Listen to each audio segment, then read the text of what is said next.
Vamos abrir as Escrituras, vamos no Evangelho de João, capítulo 3,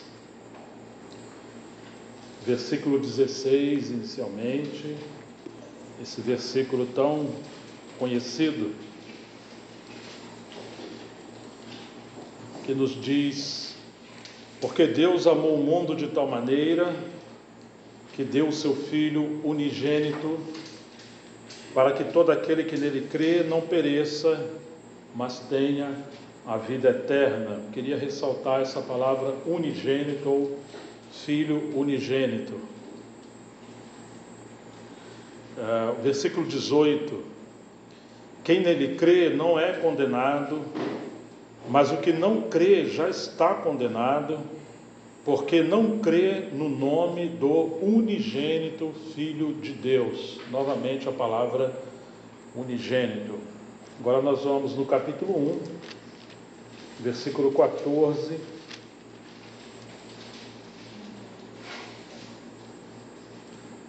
E o Verbo se fez carne e habitou entre nós, cheio de graça e de verdade, e vimos a sua glória, glória como do unigênito do Pai. Versículo 18: ninguém jamais viu Deus, o Deus unigênito que está junto do Pai é quem o revelou. Agora nós vamos um pouco mais à frente, o livro de Hebreus, capítulo 2, versículo 14.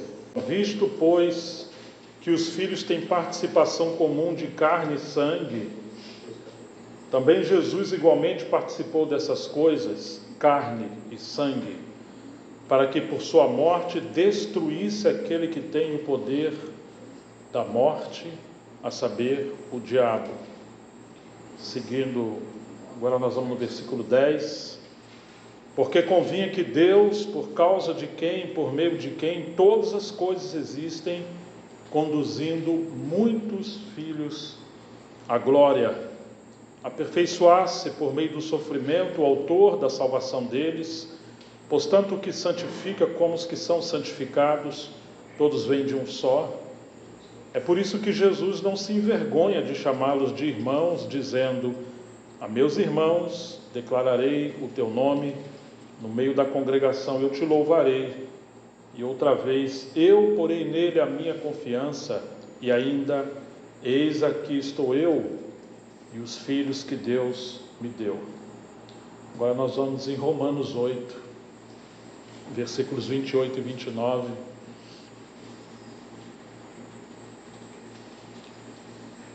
Que nos diz: sabemos que todas as coisas cooperam para o bem daqueles que amam a Deus, daqueles que são chamados segundo o seu propósito. Pois aqueles que Deus de antemão conheceu, Ele também predestinou para serem conformes à imagem de seu Filho, a fim de que Ele seja o primogênito entre muitos irmãos. Pai, mais uma vez queremos rogar a Tua misericórdia, que tenhas compaixão de nós. Oramos de novo, porque sabemos de novo quão fracos, incapazes, débeis nós somos para ler, compreender e obedecer a Tua palavra. Por isso nós pedimos que o Senhor nos dê graça e iluminação do Teu Espírito. Abra os nossos olhos, Senhor, para vermos mais do Teu Filho, ouvirmos a Tua voz e sermos aperfeiçoados, conformados à Sua imagem. Nós pedimos que o Senhor seja glorificado nessa noite. Em nome de Jesus, para a Tua glória. Amém. É muito interessante se olharmos os detalhes das Escrituras, as palavras, porque absolutamente nada é por acaso nas Escrituras Sagradas. Ela foi inspirada por Deus, e aí temos a sabedoria de Deus, temos o coração de Deus, e Deus nos fala, embora às vezes sejamos tão distraídos. A Bíblia chama Jesus inicialmente de unigênito de Deus, ou unigênito do Pai. E significa que Ele foi o único gerado o único segundo a sua espécie, gênito de gerado e único conforme ele. E depois nós vemos que a Bíblia chama de primogênito, ou primeiro entre muitos semelhantes a ele. Então nós poderíamos considerar que temos um caminho do Filho de Deus como unigênito para o primogênito. E esse é um caminho misterioso e ao mesmo tempo glorioso, porque foi o caminho do Calvário, o caminho da cruz. Quando nós olhamos a palavra, nós vemos que Deus faz declarações de amor em relação ao seu Filho. Quando ele está no Jordão, havia se passado cerca de 400 anos entre Malaquias e João Batista. Isso é chamado de silêncio profético. Deus em silêncio. Muitas coisas estranhas aconteceram nesse tempo, como o surgimento de falsos profetas, filósofos e as guerras na época de Alexandre o Grande, tantas coisas terríveis que aconteceram, mas ao mesmo tempo Deus estava pavimentando o caminho para a vinda do seu Filho. E quando Jesus vai ao batismo nas águas, aquele céu que até então estava fechado, como de bronze do juízo de Deus, os céus se abriram e ouve-se uma voz desde os céus: este é o meu Filho amado, em quem eu tenho todo o meu prazer. E o Espírito Santo veio em forma de pomba sobre ele, e aí nós temos a Trindade: o Pai que enviou o seu Filho, o seu Filho que, embora Deus, se fez homem, e o Espírito Santo vindo habitar, ou vindo revesti-lo, para que ele cumprisse o seu ministério. Mas nós temos essa confissão maravilhosa do Pai em relação ao seu Filho: este é o meu Filho amado, em quem eu tenho todo o meu prazer.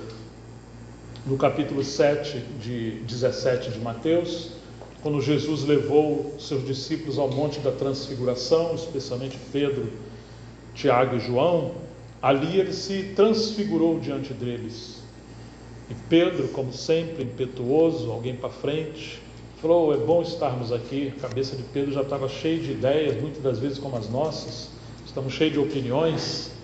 Se o Senhor quiser, nós vamos fazer 3 tendas aqui, uma para ti, uma para Moisés e outra para Elias. Quando ele compara o Filho de Deus com Moisés e Elias, ou quando ele tenta, pelo menos, elaborar um meio de perpetuar o ministério de Elias e de Moisés e dividir a atenção que era própria do Filho de Deus, quando ele ignorou, por ignorância não proposital, de que Jesus é a centralidade de todas as coisas, ele foi o cumprimento das profecias de Elias, que apontava para o Filho de Deus, todos os profetas, e também o cumprimento da lei. Então, uma nuvem dos céus o encobriu, os encobriram, eles caíram de bruço e ouviram aquela voz: este é o meu Filho amado, em quem eu tenho o meu prazer, a ele ouvi. Quando eles abriram os olhos, a ninguém mais viram senão a Jesus. E isso é um texto maravilhoso de que nós não podemos, embora louvamos a Deus pelos homens de Deus, graças a Deus por Moisés e Elias, graças a Deus pelos mestres e profetas, mas jamais poderemos dividir o nosso foco para Moisés ou Elias ou para qualquer outro servo de Deus que seja. Quando há atenção além do devido para qualquer homem que seja, por mais dotado que ele seja com o ministério, o dom da palavra do Senhor, isso começa a ofuscar a nossa visão de Cristo, e uma nuvem agora de trevas passa a acontecer como um véu de cegueira espiritual entre nós e o Senhor. O Senhor não quer isso conosco. Ele quer que realmente todas as coisas, tudo de fato, convirjam para o Filho de Deus. Mas é muito interessante o testemunho que Deus dá acerca do seu Filho. E João, por várias vezes, ele usa esse termo testemunho que Deus dá acerca do seu Filho. E quando vemos Deus falando do seu Filho, vemos que ele é o seu unigênito.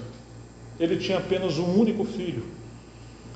O seu amor pelo seu filho era tão grande que ele descortina o seu coração através da palavra de diferentes maneiras.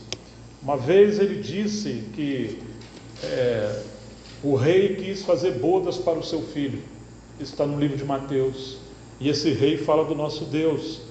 E o seu filho único, o nosso Senhor Jesus Cristo, e bodas com a sua esposa ou a sua noiva, que é a igreja. Ali já começa a desvendar aquele desejo que ele revelou desde o Éden.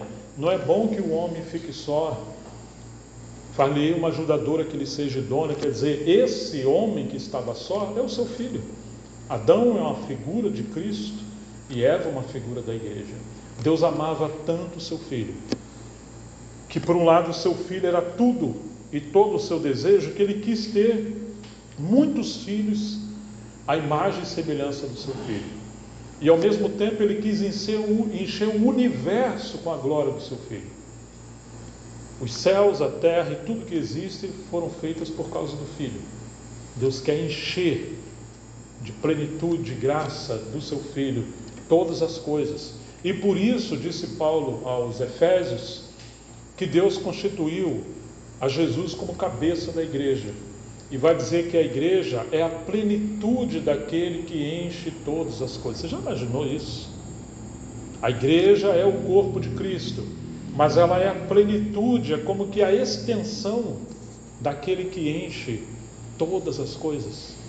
Ou seja, cada um de nós não participamos da divindade do Filho, mas cada um de nós passamos a habitar no Filho. O Filho passa a habitar em nós. E agora existe essa unidade mística, espiritual, da vida do seu Filho, do Espírito do seu Filho em nós. E através de nós, o seu Filho está sendo revelado a todo o universo.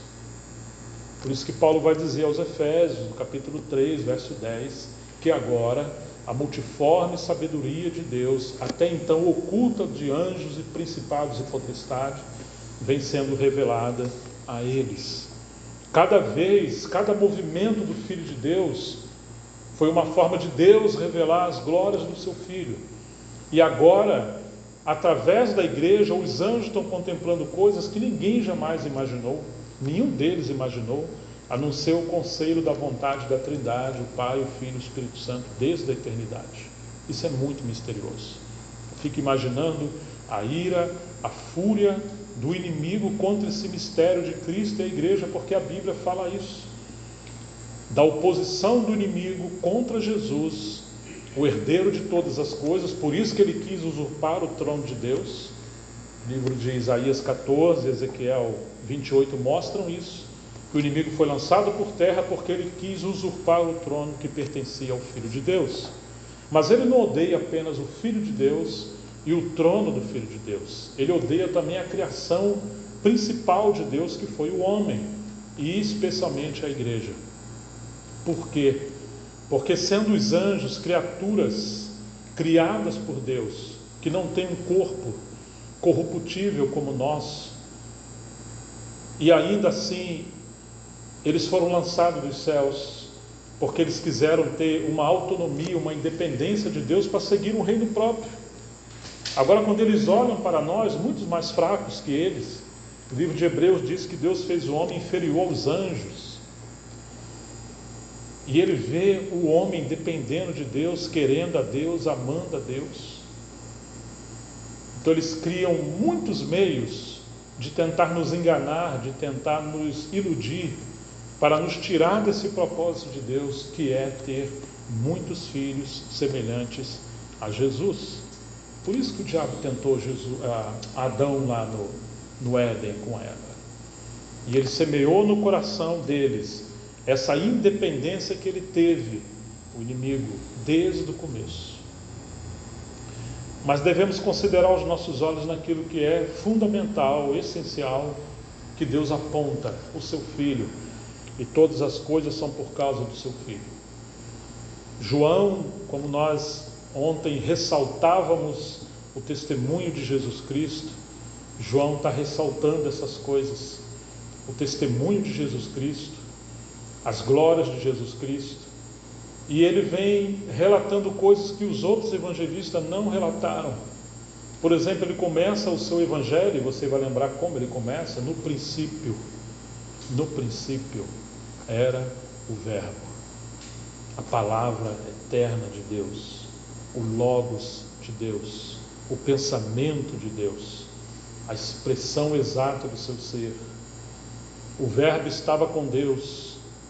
Muito interessante que a palavra com é uma proposição lá no grego que significa face a face, mostrando que embora o Pai seja Deus e uma pessoa, o Filho também é Deus, como está no versículo 18 que lemos.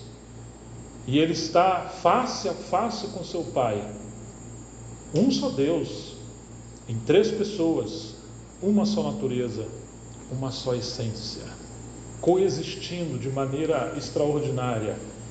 O Filho revela o Pai, o Filho procede do Pai, o Filho é a expressão exata do seu ser, o Filho é o conhecimento do próprio Pai. Quando o Pai pensa em si, como dizia o irmão Dino, ele vê o seu Filho. O Filho é a expressão do Deus invisível, ele é a imagem do Deus invisível. E o Espírito Santo procede da comunhão do Pai com seu Filho, e esse amor procedente é o Espírito Santo. Agora, essa comunhão que existia desde a eternidade, impenetrável, perfeita, exclusiva dessas três pessoas, ela agora foi revelada aos homens. E João começa a revelar que no princípio era o Verbo estava com Deus e o Verbo era Deus, porque a divindade do Filho estava sendo atacada nesse final do primeiro século, especialmente na virada da segundo período do primeiro século. E João está voltando a trazer um testemunho perfeito de quem é o Filho de Deus, embora 100% Deus, é 100% homem. Ele é o Messias esperado, prometido, ele é o Cordeiro de Deus, conforme as tipologias. Ele é o Cristo de Deus, o ungido de Deus, ele não pode ser confundido, diminuído. Tanto que Jesus pergunta aos seus discípulos, quem dizem os homens ser? O que os homens falam acerca de mim? Uns falam que tu és João Batista, uns falam que tu és Elias, ou algum dos profetas, quem sabe Jeremias, porque Jeremias chorava demais. E vocês, quem dizem que eu sou? Quer dizer que os homens tinham um testemunho, uma consciência deturpada acerca do Messias, do Filho de Deus. E Pedro, tomando a palavra, responde: tu és o Cristo, o Filho do Deus vivo. E Jesus responde: bem-aventurado és tu, Simão Barjona, que não foi carne nem sangue que te revelaram, mas o meu Pai que está nos céus. Jesus já havia falado que ninguém conhece ao Pai senão o Filho, ninguém conhece o Filho senão o Pai, ou exceto aqueles a quem o Pai quiser revelar. É impossível conhecer a Deus exceto por meio de revelação. E o Filho veio revelar o Pai, e o Pai revela o Filho. O assunto do Pai é o Filho. E agora Jesus está dizendo: Pedro, não foi a especulação humana, não foi sua sabedoria, não foi sua dedução. Não. Você é bem-aventurado porque foi o Pai que o revelou acerca de mim. Essa revelação foi progressiva, porque Pedro começa a ver as glórias de Cristo desde o começo do seu discipulado, quando ele promove aquela pesca milagrosa, miraculosa, através do barco de Pedro. Pedro se prostra no chão e fala para Jesus se apartar dele, porque ele era um pecador. Ali ele começa a ver a divindade do Filho de Deus. E ele viu várias vezes Jesus se manifestando em sua glória, assim como João, Tiago e todos os demais. Esse conhecimento extraordinário do Filho de Deus, que é o assunto de Deus, que é o que Deus se dispôs a fazer e se dispõe a fazer, e Ele agora nos chama para conhecê-lo. E que coisa maravilhosa! O Filho unigênito de Deus, um único Filho. Mas agora a Escritura chama ele de o primogênito. Você percebe que houve um caminho de unigênito para primogênito? E é interessante que, por um lado, João chama ele de filho unigênito. O versículo 14 vai nos dizer: o Verbo se fez carne e habitou entre nós. Falando da encarnação do Verbo no ventre de Maria. Ele se fez vulnerável. Aquele que é soberano e infinito entrou em nossa história. Ele é eterno, sem princípio nem fim, entrou em nossa história e agora seus anos passam a ser contados como homem. Aquele que é o Senhor dos Senhores, o Todo-Poderoso, se tornou um neném vulnerável. Que coisa maravilhosa! O Deus eterno se faz homem, e como homem ele se faz escravo. Como escravo ele desce, ele foi obediente e obediente até a morte, e morte de cruz, e ele desceu às partes mais baixas da terra. E aí Deus o ressuscitou, e ele agora ressuscita com o corpo glorificado, e ele ascende até os céus, e quando ele volta até os céus, o Espírito Santo é derramado. Esse texto que nós lemos em Hebreus, visto que os filhos dos homens participam de carne e sangue, Jesus também participou semelhante a nós de carne e sangue. Ou seja, ele tomou a nossa forma humana, porém sem pecado. Porque se o homem, uma vez que pecou no Éden, perdeu a comunhão com Deus e jamais voltaria à comunhão com Deus, ele jamais se aproximaria de Deus. Agora que houve essa ruptura da comunhão, e Deus, embora aparecesse e falasse aos homens no Velho Testamento, jamais poderia habitar nos homens, porque Deus tem uma natureza incriada, ele é incriado, o homem é criado, ele é 100% santo, nós somos 100% pecadores. Como agora vai poder habitar no homem? Embora fosse o seu propósito. Então o livro de Hebreus diz que o Verbo se fez carne. O capítulo 10 vai dizer que sacrifícios e oblações não agradaram ao nosso Deus, então Jesus diz: um corpo me preparaste. E ele veio para remover o primeiro pacto, estabelecer o segundo. Aquele corpo está falando da sua humanidade, desde o ventre de Maria, e ele veio para cumprir a vontade do Pai em obediência. Agora aquele Deus eterno com o Pai se faz homem, entra em nossa história, e ele vem viver em sua humanidade nova, sua nova vida, para ser semelhantes a nós. Em tudo foi tentado, porém sem pecado. Ele levou sobre si as nossas dores, e isso é algo muito grande, esse mistério. Se o homem não pode se achegar a Deus e jamais seria como Deus, então Deus se fez homem. Ele se confinou, ele se reduziu, ele se despojou dos seus privilégios, das suas prerrogativas como Deus, sem deixar de ser Deus. Ele se humilhou, ele se esvaziou. Ninguém o esvaziou nem o humilhou. Foi ele mesmo que veio voluntariamente cumprir a vontade do seu Pai. Agora Deus se fez homem e ele veio habitar entre nós, tomou a nossa natureza. Já na lei já havia falado que um animal de uma natureza ou espécie não poderia coabitar com outro animal de natureza ou espécie diferente, seria uma anomalia. Agora, o que dizer conosco que Deus jamais poderia habitar em nós, sendo Ele santo e nós pecadores? Mas o Filho de Deus se tornou da mesma espécie ou da mesma natureza que a nossa, porém sem pecado. Então agora Ele tem essas duas naturezas. Ele tem espírito, ele tem alma, ele tem corpo, e quando ele ressuscita é glorificado. E chega aos céus, o Espírito Santo é derramado. E aí, como disse João, viremos para ele e faremos nele morada. Aqueles que crescem no Filho e obedecessem seus mandamentos, Deus viria habitar em nós, porque Jesus se fez homem.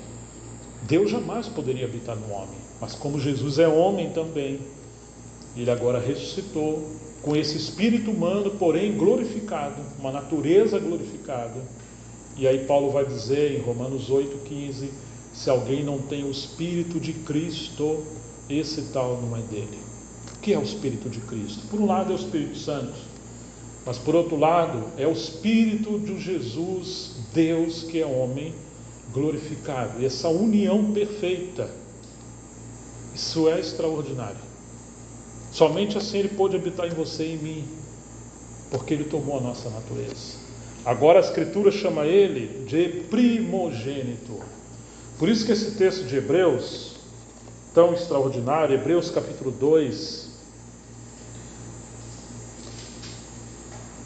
Versículo 14 diz: visto, pois, que os filhos têm participação comum de carne e sangue, também Jesus igualmente participou dessas coisas, para que por sua morte, então ele morreria.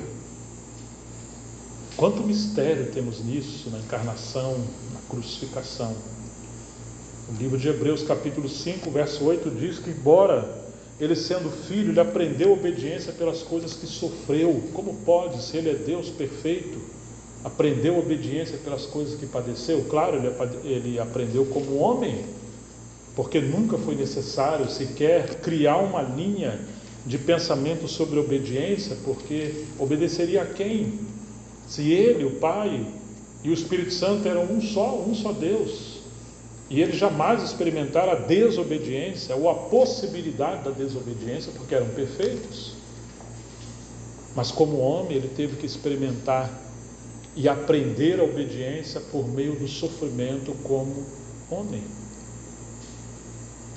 Ele experimentou a dor, o sofrimento, tanto que no Getsêmani, por causa da agonia da paixão da cruz, seu suor se transformou em sangue, em gotas de sangue, e ele clama: Deus meu, ele ora ao Pai, se fosse possível, apartar dele aquele cálice do sofrimento, porque ele saberia que levaria sobre si todos os nossos pecados. Não era simplesmente o sofrimento dos pregos, dos chicotes, dos cravos, da vergonha, da dor, da tortura, não.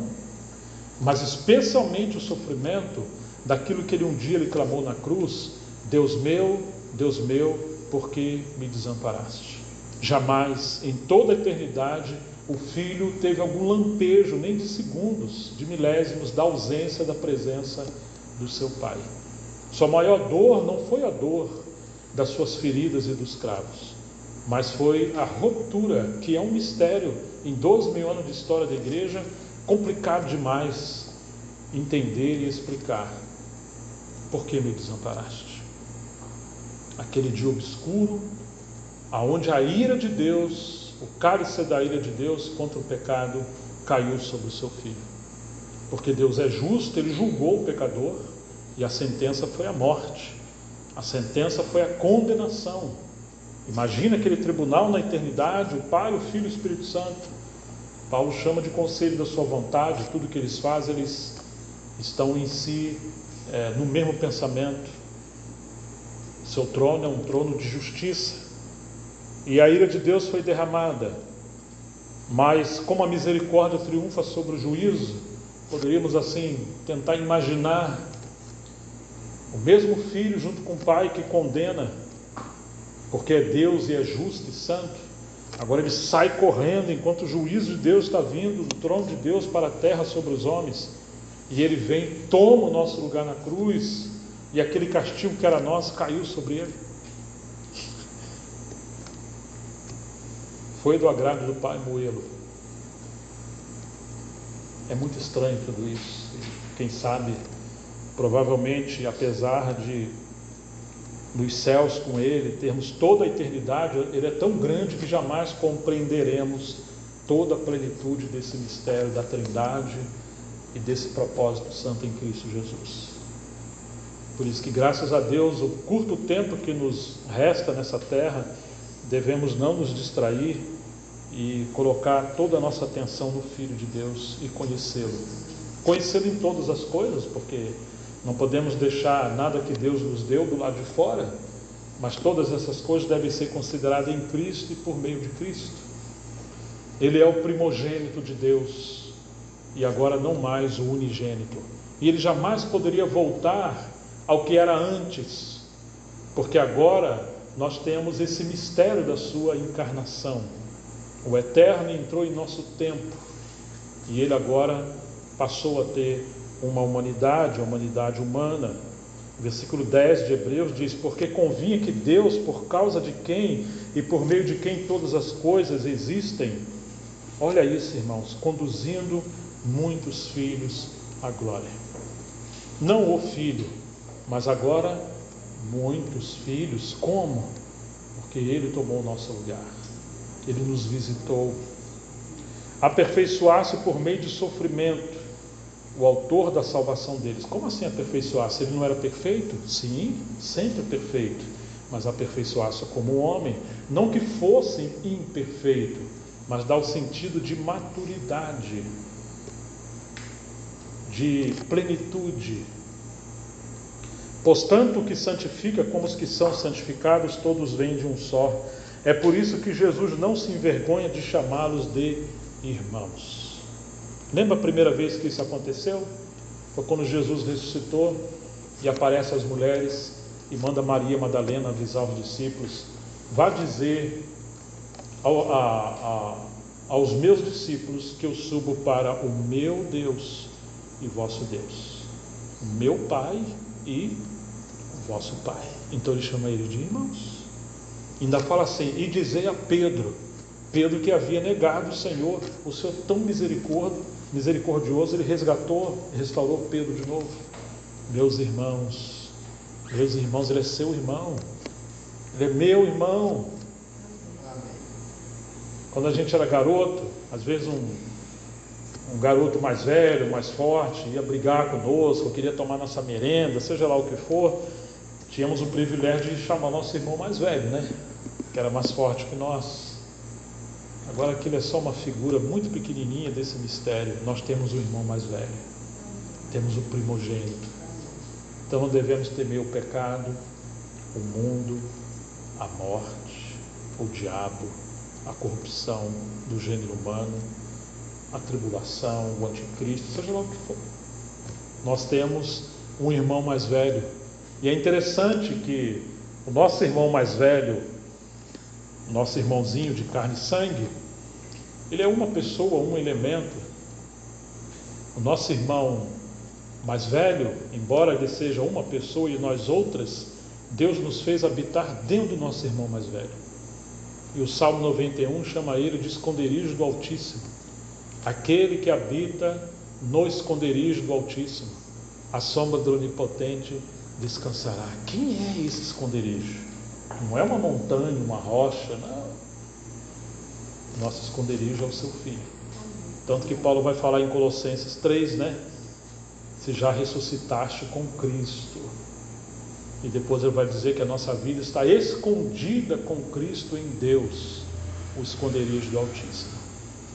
Não podemos jamais sair desse esconderijo.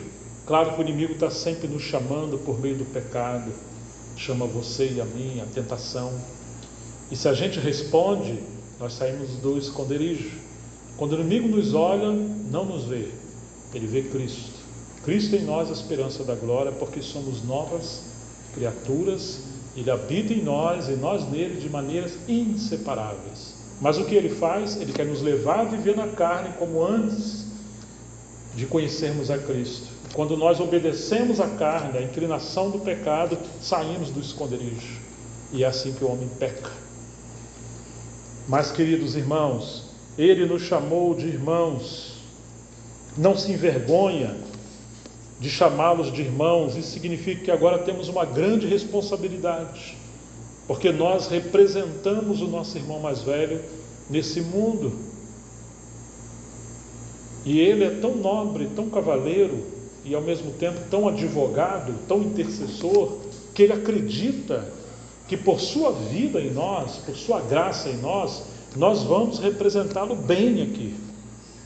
Por isso que não devemos de maneira nenhuma procurar viver para nós ou desagradá-lo.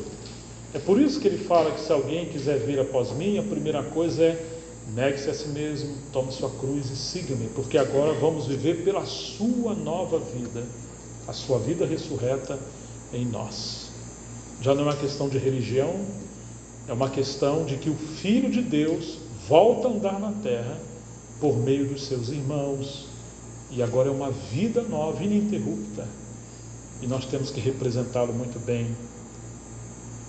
Aos meus irmãos declararei o teu nome. Agora o Filho tem uma ocupação, ele quer nos levar a conhecer o seu Pai. Esse é o nosso assunto. No meio da congregação eu te louvarei. Ele anuncia o Pai e louva o Pai quando nós louvamos. Por isso que os nossos cânticos têm que ser bíblicos, cristocêntricos. não voltada para o homem, para a animação humana, o que pega mais, qual é o corinho, a música agora que está mais bombando aí nas redes sociais e tal. Isso é coisa do velho homem, né? É Jesus que canta entre nós enquanto nós cantamos. E Ele anuncia ao Pai no meio da congregação, quando nós pregamos a palavra e Cristo é a nossa mensagem, o Pai é feliz, é satisfeito.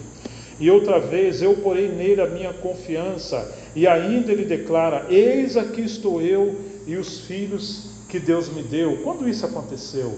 É quando o Filho, ele vem na encarnação como unigênito e ele volta para o Pai como primogênito. Claro que não estávamos lá em relação ao tempo cronológico, mas estávamos ali em relação à onisciência de Deus, porque Deus vê tudo antes das coisas acontecerem e Ele não está confinado, limitado ao tempo.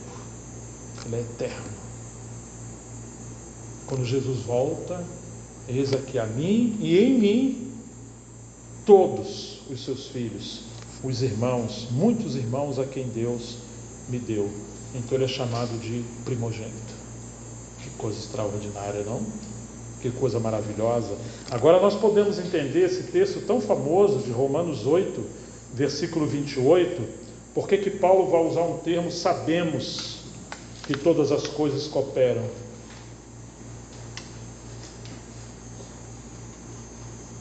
Quando se sabe disso?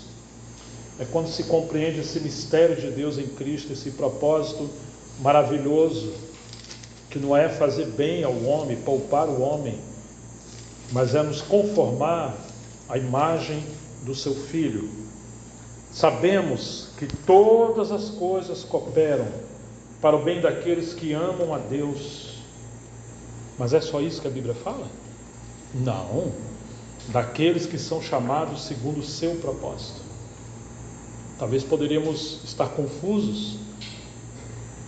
Em que o sofrimento coopera com aqueles que amam a Deus?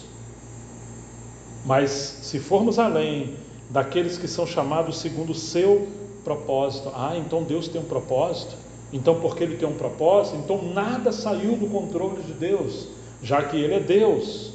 Pois aqueles que Deus de antemão conheceu. Como assim de antemão? Paulo vai dizer em Efésios 1:3 que Deus nos conheceu antes da fundação do mundo e nos predestinou nele, deu um destino para nós. Ele nos viu diante de si. Aqueles que de antemão Deus conheceu, Ele também os predestinou para ir para o céu? É isso que diz a Bíblia? Não. O céu não é o propósito de Deus, embora o céu faça parte do propósito de Deus. Mas seu propósito é com seu Filho. Deus nos predestinou para serem conformados à imagem do seu Filho, a fim de que ele seja o primogênito entre muitos irmãos. Aquele mesmo prazer que o Pai tinha e tem no seu Filho quanto ao unigênito, Ele quer ter esse mesmo prazer em milhões e milhares e milhares e milhares e incontáveis de filhos semelhantes a Jesus. Por isso Ele nos salvou, não para o céu. Deus nos salvou para Ele, para o Filho. Poderíamos imaginar que os céus sem Cristo é o inferno, e o inferno com a presença de Deus se torna um paraíso, ou os céus, porque o assunto de Deus não é um lugar físico, um espaço, seja acima ou abaixo. O assunto de Deus é o seu Filho. Então agora ele está dizendo, a fim de que ele seja o primogênito entre muitos irmãos. Agora nós podemos considerar que a vontade de Deus é nos conformar ao seu Filho. Por isso que tolice quando alguém pensa em querer ter uma carreira, ser bem sucedido, um bom casamento, e passa a escolher uma série de coisas, colocando ele mesmo no centro. Por isso que às vezes encontramos casais, especialmente os mais novos, ou aqueles que estão na metade aí da carreira como casados. Será que eu casei com a mulher mesmo que deveria ser minha esposa? Ou a mulher pensa, será que era ele mesmo que deveria ser o meu marido? Por quê? Porque às vezes somos o centro de tudo e queríamos um escravo, não um marido. E queríamos uma boneca para o nosso prazer, não uma ajudadora. Quando o nosso ego não está sendo satisfeito nas coisas, nós achamos que estamos fazendo alguma coisa errada. E nós não entendemos que Deus nos levou ao casamento com pessoas diferentes, dessemelhantes, para nos quebrantar, nos complementar e nos aperfeiçoar a imagem do seu Filho no casamento. Ou esquecemos que Cristo e a Igreja é o sentido verdadeiro do casamento. Na verdade, o casamento do homem com a mulher é só uma figura desse grande mistério de Cristo e a Igreja. Então, quando começamos a conhecer Cristo, tudo faz sentido, mesmo as coisas mais terríveis. Lutero disse que até o diabo é o diabo de Deus, porque ele não pode fazer absolutamente nada que vá além da soberania e dos limites que Deus coloca. Um autor chamado Scrooge, ele disse que Lutero nunca teria sido Lutero se não fosse por meio do diabo, no sentido de que Deus permitiu o diabo tentar Lutero, ao ponto de que Lutero conheceu o Evangelho, as insondáveis riquezas de Cristo por causa do Evangelho, quando ele estava ali sendo perseguido, afrontado, seus olhos foram abertos. Então não existe absolutamente nada fora do controle de Deus. Quem começou, por exemplo, o drama de Jó? Foi Deus que perguntou a Jó: está vindo da onde, Jó? Estou vindo da terra e passear por ela. Eu penso que ele mentiu, ele é o pai da mentira. Deus pergunta assim, em outras palavras, eu estou só imaginando: você estava passeando? Como é que você consegue passear se eu tenho o meu servo Jó lá? Um homem íntegro, justo, temente a mim. Ou seja, o passeio do diabo se tornou um lugar de espinhos e abrolhos, porque quando ele olha para Jó, é insuportável ver a consagração e o amor de Jó a Deus, já que ele um dia foi expulso porque ele deixou de se consagrar e amar a Deus. Também você dá suborno, você suborna Jó, você dá tudo para ele, está cheio de fazenda, as filhas mais bonitas, os filhos bonitos, tem tudo, tira. Vamos ver se Jó não blasfema contra ti. Ele falou: vai, só não toca na vida dele. E ele foi. E coisas terríveis começaram a acontecer. Catástrofes, mortes, miséria, quantas coisas terríveis. Daqui a pouco vem o diabo de novo. E vai Deus falar com ele de novo. Também você está poupando a vida dele, né? Pela pele, por sua vida, o homem fará qualquer coisa. Ele falou: vai. Mas você não vai matar ele. E lá foi Jó, lá foi o diabo. E Jó foi contraído com uma peste terrível de lepra e de tudo que a gente pode imaginar. E ele permaneceu, Jó permaneceu fiel. Mas esse drama começou com Deus, não começou com o diabo. O diabo não começa nada, é uma permissão de Deus. De maneira que aquele homem que sofreu tanto, ele foi só um exemplo para nós de quando passarmos em lutas, em sofrimento, em doença, em conflito, em qualquer coisa, em angústia, em depressão, devemos nos lembrar que Deus permite, não que Ele é ministro, essas coisas para nos conformar à imagem do seu Filho. Não tem nada fora do controle do Senhor. Por isso que Paulo diz assim: sabemos que todas as coisas cooperam para o bem daqueles que amam a Deus. O capítulo 5 de Romanos nos diz assim: justificados, pois, mediante a fé, temos paz com Deus, por meio de nosso Senhor Jesus Cristo, pelo qual obtivemos também acesso pela fé a esta graça, na qual estamos firmes, e nos gloriamos na esperança da glória de Deus. E não somente isso, mas também nos gloriamos nas tribulações. Uau! Como que é isso, Paulo? Se gloriar nas tribulações? Claro, porque ele está vendo que a tribulação, a mistura da tribulação, é como uma obra-prima que vai produzir a manifestação de Cristo em nós. Quando ele fala que se gloriava na esperança da glória de Deus, você vai encontrar em Colossenses o que é a glória de Deus, porque ele diz: Cristo em vós é a esperança da glória de Deus. Por isso que Paulo está dizendo que ele se gloriava inclusive nas tribulações. E aí então ele pode falar em Romanos 8, 29: sabemos que todas as coisas cooperam para o bem daqueles que amam a Deus, daqueles que são chamados segundo o seu propósito. Pois aqueles que Deus de antemão conheceu, Ele também predestinou para serem conformes à imagem do seu Filho, a fim de que Ele seja o primogênito entre muitos irmãos. Que coisa maravilhosa, irmãos! Se os nossos olhos fossem abertos plenamente, nós não estaríamos presos e nem reclamando de tantas coisinhas, né? As pessoas procuram um lugar melhor para reunir, elas se dividem, elas murmuram. Quantos problemas, porque não entendemos que mesmo as crises da igreja, ou as crises da educação dos filhos, ou as crises, enfim, são infinitas crises, são meios para conhecermos o Senhor e sermos conformados à sua imagem. De maneira que você não tem que sair do conflito. Nós temos que orar para conhecer Cristo no meio do conflito e aprender o que Ele quer de nós e como os amadurecermos no meio do conflito. Por isso que diz até que a morte os separe, porque o casamento é essa arena desse espetáculo de quebrantamento, de aperfeiçoamento do Cristo vivo em nós, por meio dessas crises que nós muitas das vezes enfrentamos. Agora tem uma coisa maravilhosa em Romanos capítulo 5, versículo 9, que nos diz: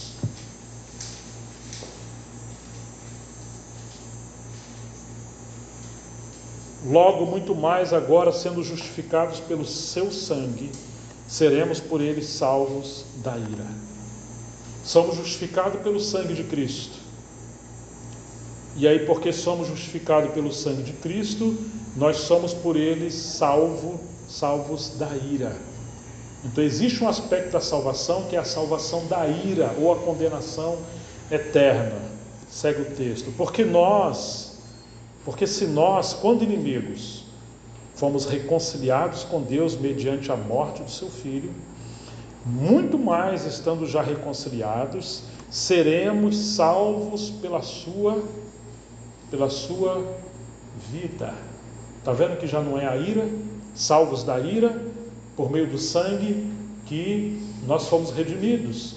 Mas ele agora está dizendo que muito mais agora, uma vez que fomos reconciliados com Deus mediante a morte do seu Filho, muito mais agora, estando já reconciliados, seremos salvos pela sua vida. Então agora existe um aspecto da salvação, que é a salvação de toda a herança do velho homem, de tudo aquilo que herdamos do homem caído, o homem velho, o Adão, e vamos sendo substituídos.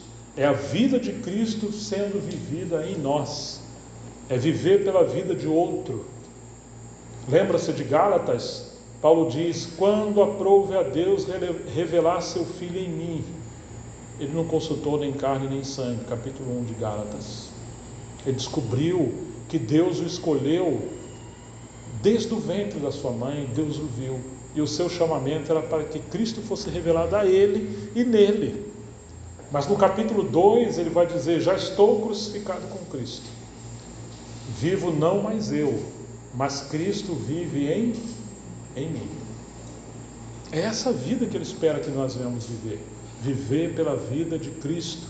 E Cristo é o cordeiro que, como ovelha muda, vai ao matadouro. Cristo é aquele que ama o Pai, a vontade do Pai. Quando nós passamos a viver pela vida do Filho, todo o nosso prazer está em agradar e obedecer ao nosso Senhor. É por essa vida que temos que viver. Por isso que agora Paulo vai dizer, ainda em Gálatas 4:19, meus filhinhos, por quem de novo eu sinto as dores de parto, até ser Cristo formado em vós.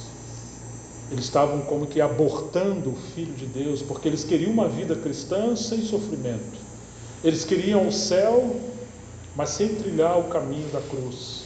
Eles queriam uma vida vitoriosa sem abandonar a velha natureza. Eles queriam um aperfeiçoamento, mas não, digamos, uma transformação.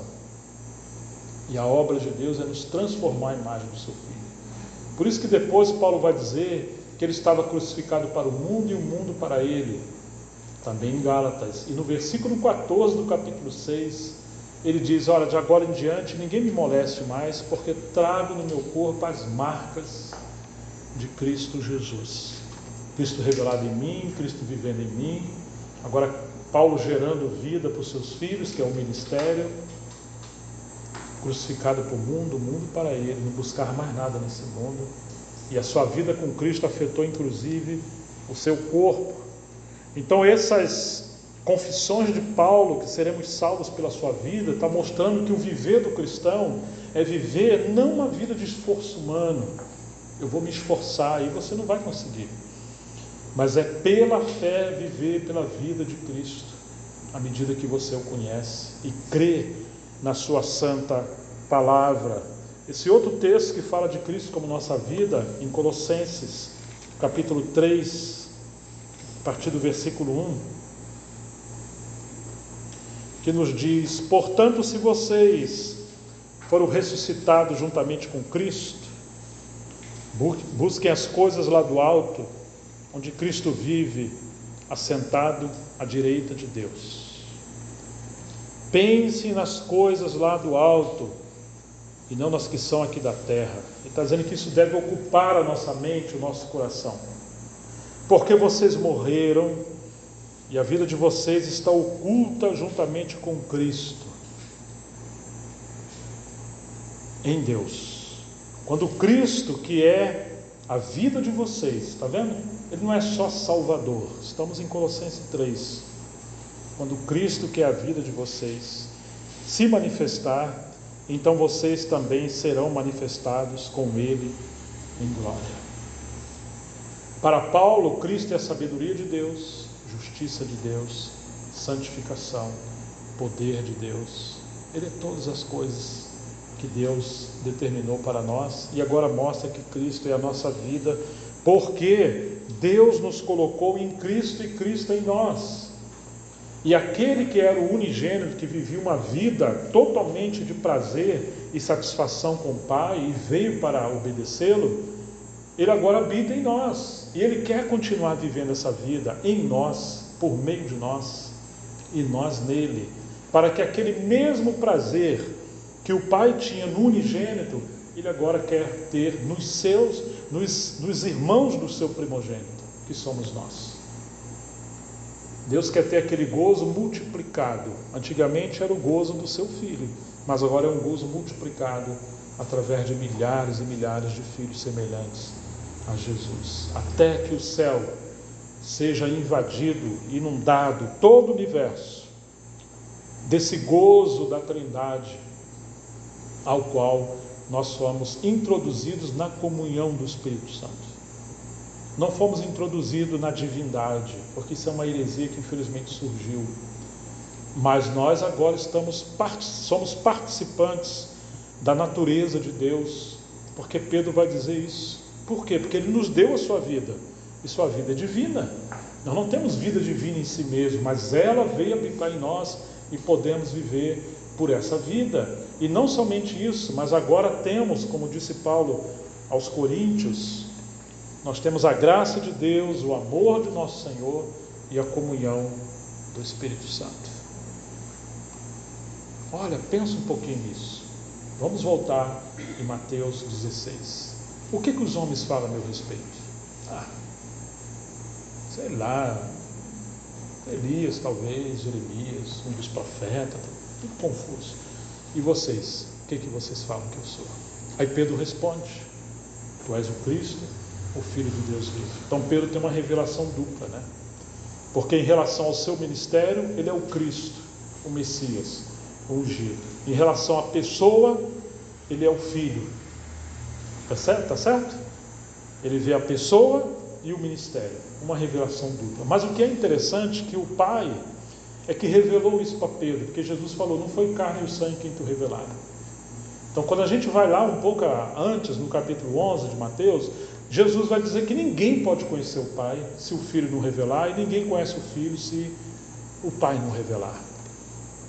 Então parece que Jesus faz uma pergunta aos homens que os homens não podem responder, porque ninguém pode conhecer o Filho nem o Pai, exceto se houver revelação.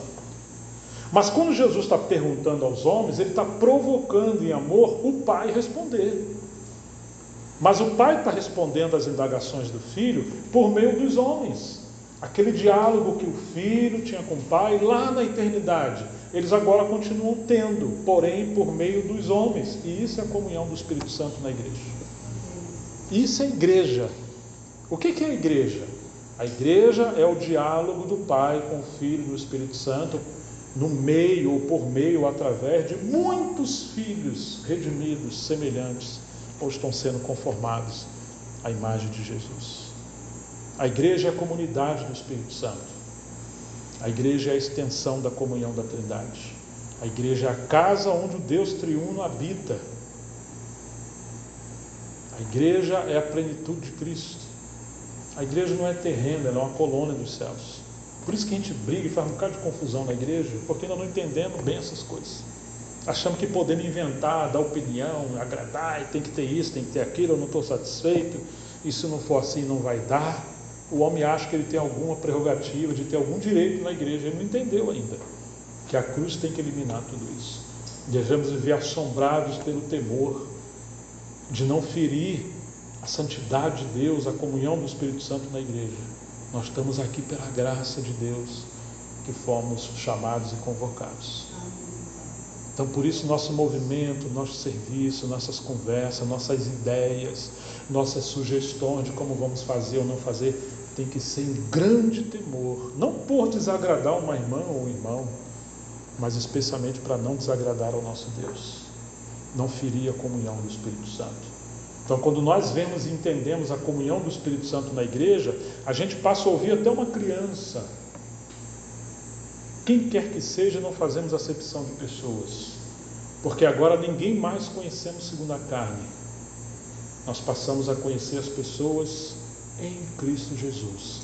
Vai que é Cristo que está falando por meio dela e você não ouve. Às vezes marido não ouve a mulher, mulher não ouve o marido, porque acha que é só o marido ou só a mulher. Mas lembre-se que antes de ser sua esposa ou seu marido, eles eram membros de Cristo já, filhos de Deus onde Cristo habita. Por isso que a nossa relação é como marido e mulher, mas também como os filhos de Deus. Você tem que discernir o Cristo que habita na 01. Tá certo? Ou não diz a Bíblia, onde estiverem 2 ou 3 em meu nome, ali eu estou. Marido e mulher são 2. E às vezes nós queremos viver o casamento só num plano terreno e esquecemos que nós também fomos colocados nesse plano mais alto, que é a habitação de Cristo no casamento, na família. E nós devemos discernir essas coisas, vermos uns aos outros em Cristo. E aí nós passamos a amar os irmãos, amar uns aos outros. Amar sem fazer acepção e não querer conhecer ninguém segundo a carne. Amados irmãos, essa é a vontade do Senhor, esse é o propósito eterno de Deus, que o universo seja cheio da plenitude de Cristo Jesus por meio da igreja. Vamos terminar lendo o capítulo 1 de Efésios. Agora podemos entender talvez melhor essa passagem, capítulo 1 de Efésios, os últimos versículos, versículo 20. Ele exerceu esse poder em Cristo, ressuscitando dentre os mortos e fazendo assentar à sua direita nas regiões celestiais, acima de todo principado e potestade, poder, domínio e de todo nome que se possa mencionar não só no presente século, mas também no vindouro. E sujeitou todas as coisas debaixo dos pés de Cristo, e para ser o cabeça sobre todas as coisas, o deu primeiramente à igreja, o qual é o seu corpo, a plenitude daquele que a tudo enche em todas as coisas. Deus o colocou como cabeça de todo o universo, de todas as coisas, mas primeiramente o deu à igreja. E o que é a igreja? A igreja é o corpo de Cristo. Por exemplo, você tem seu corpo.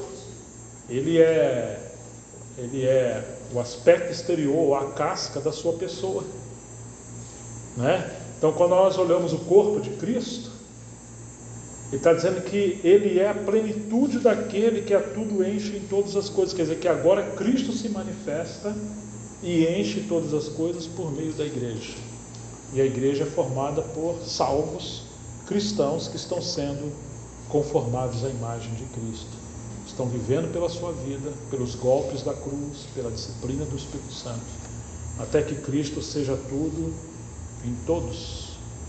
Então, muita gente quer assim, ser triunfalista, uma teologia triunfalista. Vamos orar para o governo interferir, dominar o mundo e tal. Que Deus nos guarde de que uma ideologia terrível não venha entrar no nosso país. Mas vamos nos lembrar que antes do Senhor governar o universo e essa terra, Ele quer governar primeiro a sua vida e a minha vida. Ele quer ser cabeça e encher todas as coisas no mundo por meio da igreja, quando nós nos sujeitamos. Tem muito cristão falando muita bobagem sobre política e tantas coisas, e até intercedendo, orando para Deus interferir aí em tantas coisas, desde que não interfira na vida dele. Isso é complicado, né? Que Deus nos ajude. E enfim, o capítulo 3 de Efésios, versículo 10.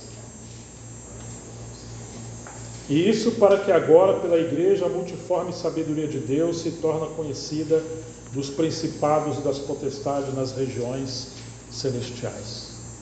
Fique imaginando como que os anjos, principados e potestades, cada vez estão assim, estupefados, estão assombrados com cada manifestação da grandeza e glórias de Cristo por meio da igreja, quando a igreja entende algo de Cristo e obedece. Isso é mistério. Eles não sabiam de nada disso. A própria humanidade, a encarnação do Verbo, já é um grande mistério que os anjos não conheciam. Mas agora a multiforme sabedoria de Deus está sendo manifestada aos principados e potestades que viveram desde a eternidade, quando foram criados com Deus. Cada vez eles estão assim assombrados. Não, tem mais isso também. À medida que Cristo vai enchendo, dominando, se revelando em plenitude por meio da igreja, quando a igreja se submete a Ele. Então Deus conta uma história, a história do seu Filho aos principados e potestades por meio da igreja. É como se fosse um capítulo do livro que vai desabrochando cada vez mais quando Cristo vai conquistando o seu lugar. E o capítulo 4 de Efésios, versículo 10.